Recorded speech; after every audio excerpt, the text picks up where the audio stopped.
Mes amis, bonjour, bonjour, j'espère que vous allez bien. On se retrouve pour la suite du TMK5. Donc là, on va s'occuper de toute la partie embrayage et carter de ce côté. Donc tout ce qui me reste sur le moteur en vérité pour qu'il soit totalement fini, c'est le cylindre qu'il faut que j'envoie à faire refaire. Donc je te montre ça de suite. Donc au niveau de la culasse, pas de souci particulier. Par contre, au niveau du cylindre, bon, je pense qu'il pourrait tourner, mais malgré tout, on va quand même faire ça bien. Voilà. Il y a eu un petit pet ici, là. Donc là, on voit clairement l'alu. Donc c'est pas méchant, mais voilà, on est en haut du cylindre. Donc bon, c'est pas grave, on va envoyer le cylindre à faire refaire. Et puis il y a une petite griffe là en bas, au niveau de la lumière d'admission. Bon, c'est pas très grave. J'ai eu envoyé des cylindres pire que ça. Alors je remercie mon ami John, parce que là j'avais une ailette de PT qui a envoyé ça à son ami qui m'a fait une soudure ici. Donc bon, après il y a la culasse par dessus, donc ça se verra pas. Donc voilà. Deuxième chose, j'avais un filetage foiré. Donc malheureusement j'étais obligé de l'agrandir. Et si vous voulez, j'ai transformé une tige, un filetage en M10 comme ceci. Vous voyez, donc j'ai conservé un bout du M10 pour que ça puisse ensuite se visser là. Ensuite, j'ai réduit toute une partie et ensuite je suis venu retarauder en M8 pour que ça puisse passer dans la culasse. Donc c'est système D, il y a d'autres techniques. Bon, j'ai opté pour celle-ci. Donc là, bon, une fois monté définitif, parce que de toute façon le cylindre va partir chez un pro qui va s'en occuper, donc je vais pas m'embêter à mettre les goujons, puisque de toute façon il faut envoyer le cylindre sans les goujons. Donc là je fais ça provisoirement. Ok. Donc, mettre la culasse.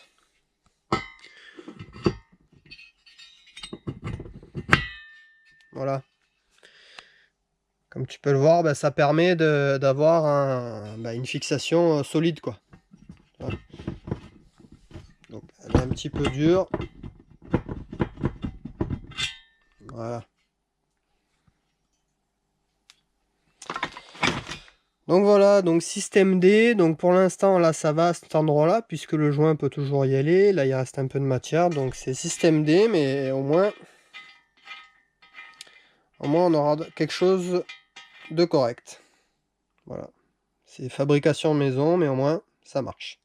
Voilà, donc c'est parti, on va s'attaquer à ça, mais avant, tu te tapes le traditionnel jingle.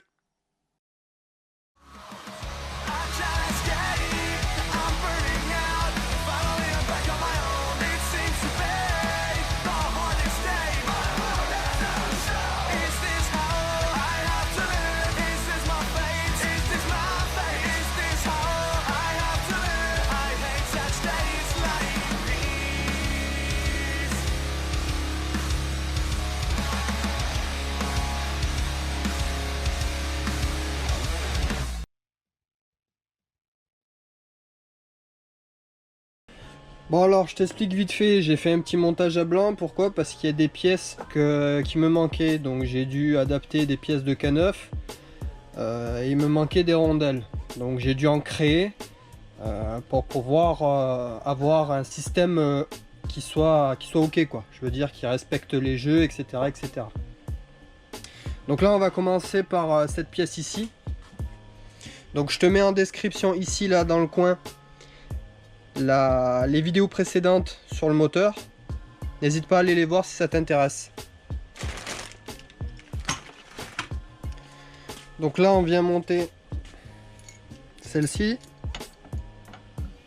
Donc c'est comme sur les K9 et les K10, sauf que c'est pas tout à fait au même endroit. Mais en vérité, c'est pareil. Donc là, il y a un ressort, il doit être pris ici, là, à ce niveau-là. Donc avec, je vais prendre un tournevis. Donc là, alors c'est un petit peu chiant mais on y arrive, hein. Voilà, hop, et là il y a un repère, et sur l'étoile il y a un repère, donc l'un en face de l'autre, tout simplement. Ensuite là il y a une petite plaque, donc on va la mettre ensemble, hop. Et en fait cette petite plaque, vous voyez ici il y a des trous. En fait cette petite plaque elle sert de retien d'huile. Donc qu'est-ce que ça veut dire un retien d'huile? Enfin moi je dis ça mais ça doit sûrement s'appeler autrement, mais ça permet en fait, alors j'amorce la deuxième vis, voilà. En fait voilà, là une fois qu'elle est plaquée, donc quand tout tourne à l'intérieur avec de l'huile, ça permet que l'huile vienne s'accumuler ici, et donc après que ça puisse de l'autre côté irriguer, on va dire en huile, la pignonnerie de boîte. Vous voyez, voilà, c'est un système simple mais efficace. Alors au fond là, au niveau du roulement, vous avez une rondelle un peu épaisse. Alors je vais vous donner la dimension si jamais vous ne l'avez pas. Je vais chercher mon pied à coulisse.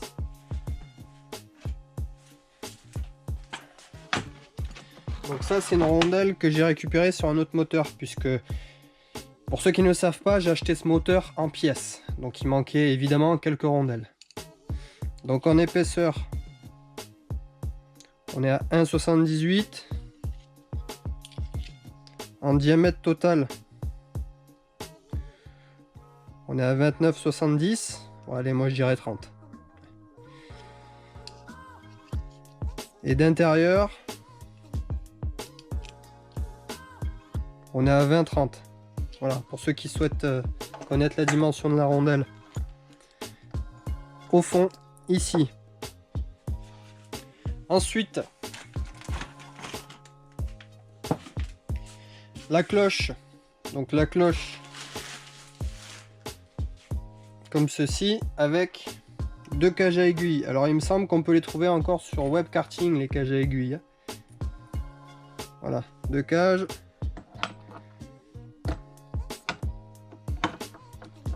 Et la cloche. Ok. Ensuite, cette rondelle. Alors cette rondelle, c'est moi qui l'ai faite. C'est une rondelle que j'ai récupérée dans une boîte. Qui va ici, là. Alors je vous donne la dimension. Dimension totale. Allez, 32. 31,90. Moi je dirais 32, ça ira. Intérieur. On est à 16,60. En fait, il faut qu'elle puisse passer à travers là. Voilà, vous comprenez? Tout simplement. Et en épaisseur par contre c'est nickel. On est à 2,50. Voilà. 2,50 pour la rondelle en épaisseur qui va après la cloche. Ici. Ok? Ensuite, donc la noix, ça c'est une noix de TMK5. C'est complètement différent d'une noix de K9 quoi. Voilà. Elle est toute en acier. Et elle vient ici. Voilà. Ensuite on va mettre l'écrou. Donc l'écrou, il me semble que c'est le même que sur les K9. Donc n'hésitez pas à vérifier, mais je suis quasiment sûr que c'est le même que les K9. Ok. Donc là on va mettre une goutte de frein filet. Donc moi j'ai du bleu, alors je mets du bleu.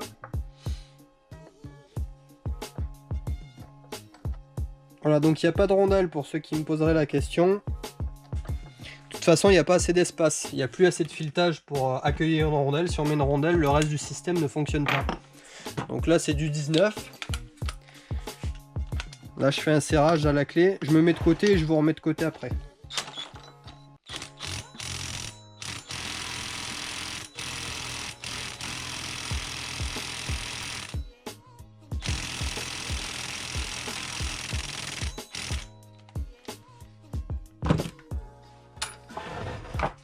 Voilà, c'est serré.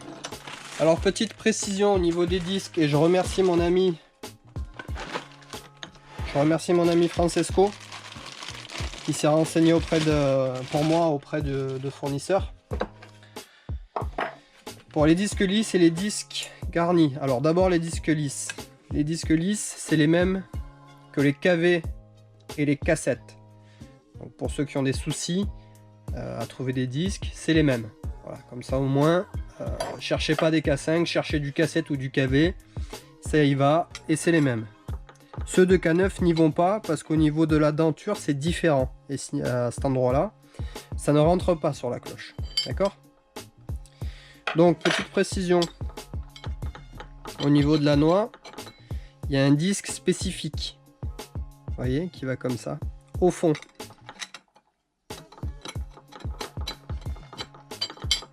Voilà. Et moi, je vais faire comme sur les nouveaux TM. Sur les nouveaux TM d'aujourd'hui, je veux dire, ils mettent un disque lisse directement au fond. Ça évite que le disque vienne frotter donc sur le fond, quoi, tout simplement. Et au moins, ça permet que les ressorts soient bien comprimés au moment comment dire, de tout visser, quoi. Alors, les disques garnis, ils sont plus difficiles à trouver. Donc, c'est exactement les mêmes comme les lisses, KV et cassette. Par contre, ceux de K9, ils vont. Donc ça peut dépanner au cas où vous êtes emmerdé. Vous pouvez mettre ceux de K9. Donc là, on y va. Voilà. Vous voyez, celui-ci, il est tout neuf. Bon, il est juste un peu rouillé, mais ça, c'est pas très grave. Il est tout neuf et il provient d'un KV.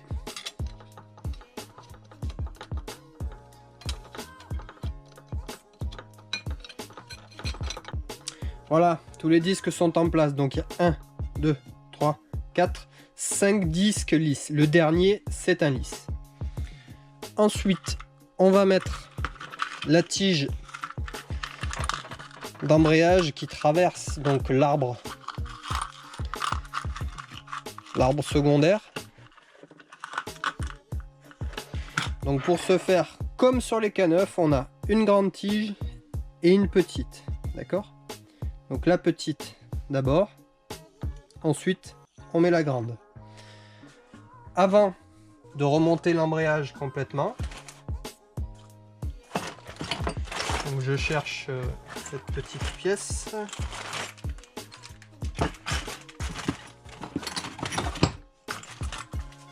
On va remonter le levier.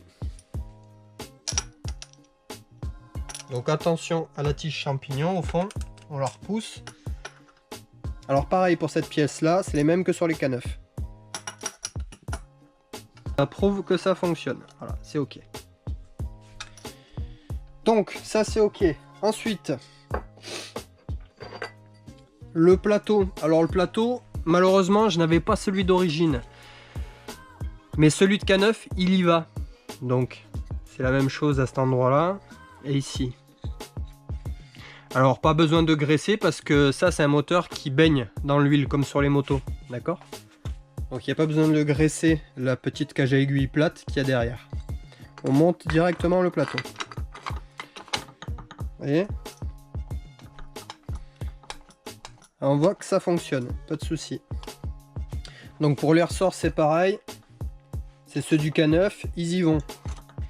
Par contre, pour les écrous, renseignez-vous. Il me semble que les anciens modèles, je dirais même que les nouveaux d'ailleurs, ils y vont. Donc je vous donne la dimension de longueur par rapport à la noix. Voilà, 0.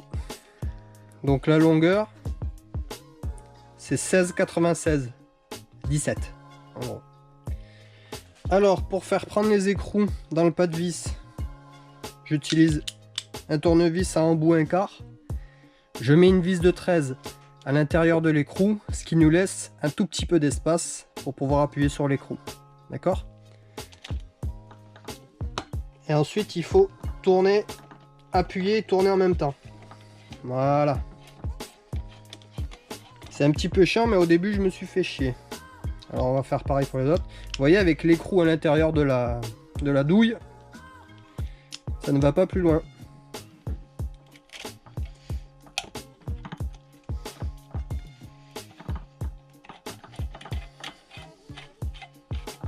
Alors pour le serrage, doucement parce que ce sont des vis en alu. Donc le serrage en gros c'est le comment ça s'appelle, l'écrou à ras du pas de vis. Donc on tient simplement la cloche.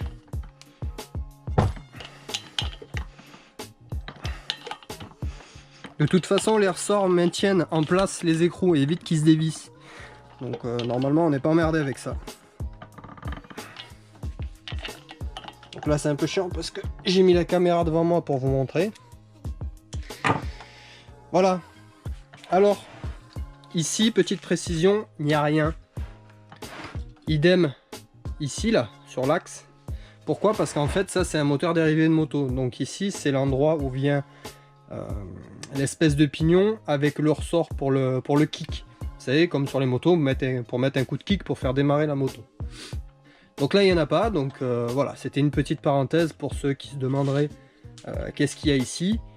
C'est tout simplement un dérivé de moto, ce moteur. Donc voilà, c'est pour ça qu'il y a cet endroit-là. Ensuite, donc là, il n'y a pas de clavette. Ce pignon-là, il est pris en force coniquement. Donc là, on va quand même mettre une goutte de frein filet.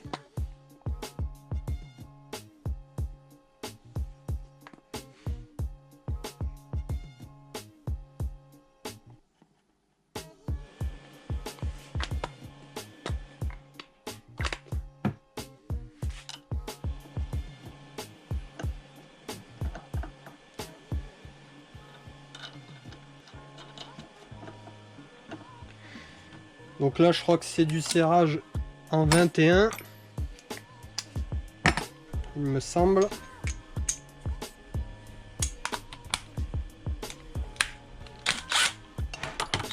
C'est ça. Donc attention, vous tenez la bielle.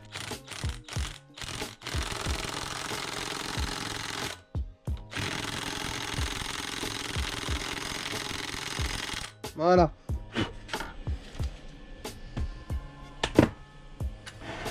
Donc niveau embrayage, on est ok. Alors je vous montre, c'est un petit peu dur mais on y arrive.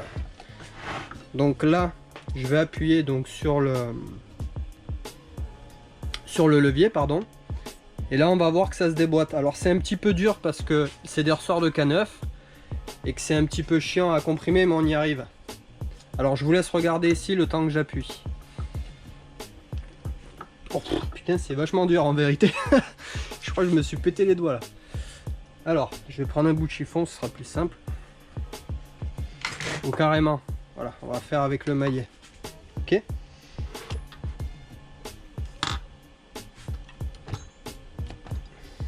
Vous voyez? Voilà, donc ça prouve que l'embrayage fonctionne. Donc ça libère en fait les disques, si vous voulez. Donc là, on est ok.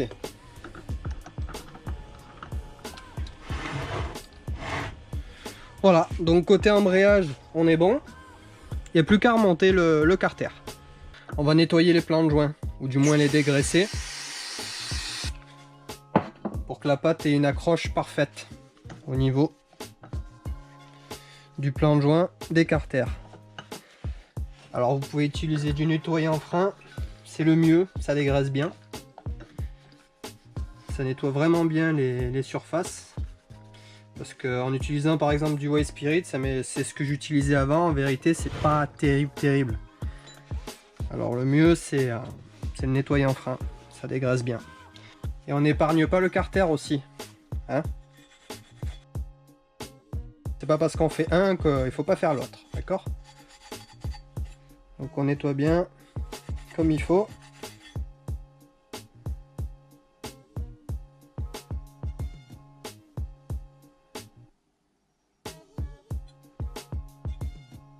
Donc vous faites attention parce que là il n'y a pas de guide. Donc les guides ce sont les petits tétons des fois qu'on a sur les carters. Donc sur celui-ci il n'y en a pas. Donc vous faites gaffe. On reste délicat.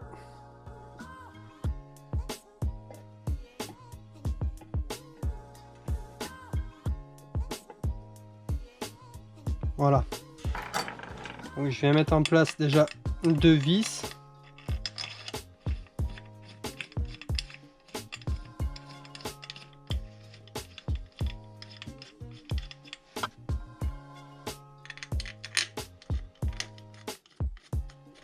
Voilà. Il n'y a plus qu'à resserrer la visserie. Ensuite, pour le serrage, vous pouvez le faire à la clé classique, ça suffit. Étant donné qu'on y est, on va le faire à la dynamo. On fait les choses correctement. 8,5, allez, 8,5. Donc le serrage en croix, donc celle-ci, celle-ci, celle-ci, celle-ci, voilà, mais compris.